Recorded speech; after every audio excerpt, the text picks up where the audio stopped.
Good morning students. स्वागत है आपका wisdom institute of life sciences में।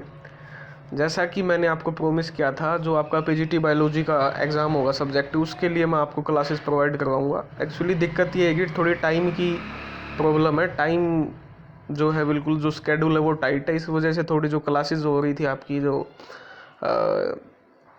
ऑब्जेक्टिव टाइप की जो स्क्रीनिंग एग्जाम के लिए 10-11 क्लासेज हुई हैं आपकी, उसको बीच में मेरे को रोकना पड़ा। थोड़ा टाइम की प्रॉब्लम है, लेकिन मैं आपके लिए आज इस वीडियो में स्पेशली मैं कोई क्लास नहीं लेके आया हूँ, मैं आपके लिए सैम्पल पेपर लेके आया हूँ। काफ़ी बच्चों के डाउट थे, काफ़ी बच्चों के मैसेजेस आ रहे थे कि कैसे हम उस चीज़ को लिखें, कैसे हम उसको टैकल करें। समझ सकता हूँ, हम मुझको भी प्रॉब्लम आती है, लेकिन एक स्टार्टिंग पॉइंट जब मिल जाता है किसी चीज़ के लिए, तो फिर इंसान या बच्चा कोई भी है वो आगे फिर अपने आप उसको सीढ़ी दर सीढ़ी चढ़ता रहता है। ठीक है, तो इस वीडियो में मैं स्पेशली आपको लगभग ऑलमोस्ट जो आपकी सब्जेक्टों की क्लासेज हैं वो तैयार हो चुकी हैं। काफ़ी सारी क्लासेज और अच्छी क्लासेज हैं, अच्छा उसमें मटेरियल है, और फिलहाल मैं आज के लिए सैम्पल लेके आया हूँ। ठीक है, तो कुछ हमारे मतलब बच्चे हैं जो तैयारी कर रहे हैं। ये देखिए क्वेश्चन आपके लिए, define coelom, right general features and example of acoelomate के आपको एग्जाम्पल बताने हैं, सूडोसिलोमेट के बताने हैं, सिलोमेट के बताने हैं। ठीक है, तो ये क्वेश्चन आपका आ जाएगा 15 नंबर में आएगा ये। ठीक है, पहले भी पूछा हुआ है एग्जाम में रिटर्न में। ठीक है, वो तो 15 नंबर का जैसे ये क्वेश्चन आएगा, तो आप इस क्वेश्चन को स्टार्ट कैसे करोगे? सबसे पहले आप सिलोम को डिफाइन करोगे। ठीक है, अच्छा सा पेन लेना है आपको। Coelom is fluid filled cavity between body wall and gut wall, it is line by mesoderm. कितनी, और ये आपको ऐसा ही पेज मिलेगा एग्जैक्ट। ठीक है, क्या मिलेगा आपको? बिल्कुल एग्जैक्ट ऐसा ही पेज मिलने वाला है। तो आपको वाइट कोरा पेज मिलेगा बिल्कुल। ठीक है, तो आपको एक लाइन यहाँ से ऐसे क्वेश्चन लिखा मिलेगा।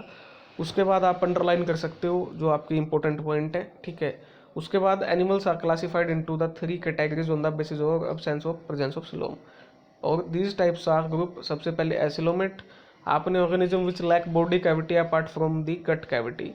दे can be either diploblastic, triploblastic, और even in triploblastic organism mesodermal organs can be present but there is no development of body cavity.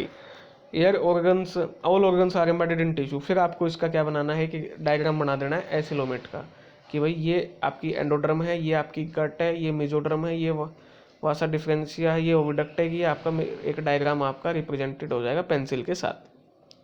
Pencil के साथ आपको डायग्राम बनाना है। हालांकि इस स्टूडेंट ने अभी आपका क्लोज नहीं किया, तो मैं आपको सजेशन दूंगा इस डायग्राम को आपको क्या करना है, क्लोज करना है। क्या करना है आपको? क्लोज करना है। ठीक है, तो ये डिप्लोब्लास्टिक हो गया आपका। फिर आपका एग्जाम्पल देना है, और फिर आपके नेक्स्ट पे आगे बढ़ते चलना है। ठीक है, कि भाई कौन कौन से एसिलोमेट है जो डिप्लोब्लास्टिक है। अच्छे से देखिए, अब ये कितना अच्छे से लिखा हुआ है, एग्जामिनर चेक करेगा तो इसको क्या देखेगा, भाई इसने सिलोम की डेफिनेशन लिखी हुई है प्रॉपर एक तरीके से, कोई इसमें गंद नहीं मचा रखा इन स्टूडेंट ने। डायग्राम का डायग्राम, बस इसको यहाँ पर आपको डायग्राम को बॉक्स में सर्कल करना है। ठीक है, तो ऐसे आपको ये क्वेश्चन लिखना है स्टार्टिंग में। दूसरा क्वेश्चन एक और दिखा देता हूँ आपको, centre of origin of plant with difference Vavilov theory, जो इवान वाविलोव थे, उन्होंने जो आपका डोमेस्टिकेशन सेंटर पे थ्योरी दी थी। आपका पूछा हुआ 150 वर्ड में इसको डिस्क्राइब करना। 15 नंबर में ये क्वेश्चन आया हुआ। तो ये दो क्वेश्चन मैंने आपको दे दिए हैं जो आपके आने वाले एग्जाम में आ सकते हैं, उम्मीद ऐसे करता हूँ मैं। तो आपको सबसे पहले क्या लिखना है कि बताना है कि कल्टिवेटेड जो प्लांट होते हैं उनका मतलब क्या होता है। तो आप स्टार्ट करोगे, cultivated plant means plant that have been domesticated by human for economic use including for food, energy, medicine extra.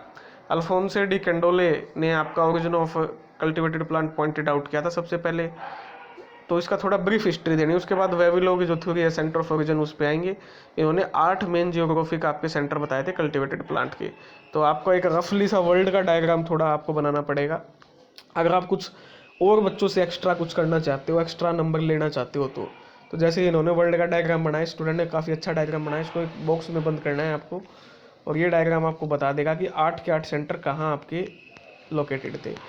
ठीक है, तो ये दो क्वेश्चन से आपको एक अप्रोच मिल गई होगी कि कैसे तैयारी करनी। मैं कहने का मतलब ये है कि किंतु परंतु मगर सब कुछ छोड़ दो भाई। अगर आपको असिस्टेंट प्रोफेसर और पीजीटी बायोलॉजी, तो चलो मेवात काडर है, मोस्टली जो बच्चे हैं वो नहीं ज्वाइन करेंगे। उसका एक रीज़न है, क्योंकि फ़िलहाल जो वहाँ हिंसा चल रही थी अभी, मतलब माहौल स्टेबल नहीं है। क्योंकि मतलब अब आप इजराइल में देख लो, शांति से लोग बैठे थे, उन पे बम बरसा दिए।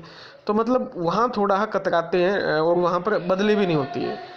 ठीक है। तो वहाँ मिल गई तो फिर वहीं रहना पड़ेगा आपको, मेवात या फिर आसपास की जो डिस्ट्रिक्ट है वहाँ रहना पड़ेगा। तो वो वैकेंसीज़ आपकी मोस्टली खाली हो जाती हैं 1 साल के अंदर अंदर 90%।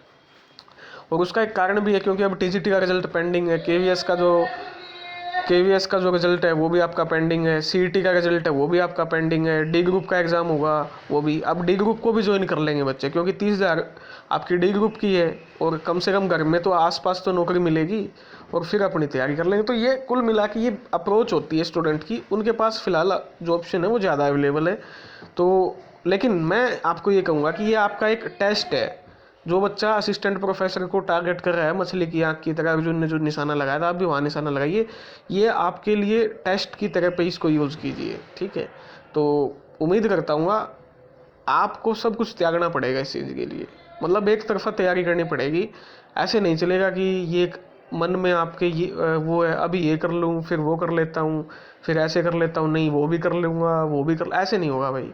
प्रिपरेशन एक की होगी, चाहे सीईटी की कर लो, चाहे टीजीटी की कर लो, चाहे एचटेट की कर लो, चाहे नेट की कर लो, चाहे असिस्टेंट प्रोफेसर की कर लो, चाहे पीजीटी की कर लो, होगी एक की, ठीक है।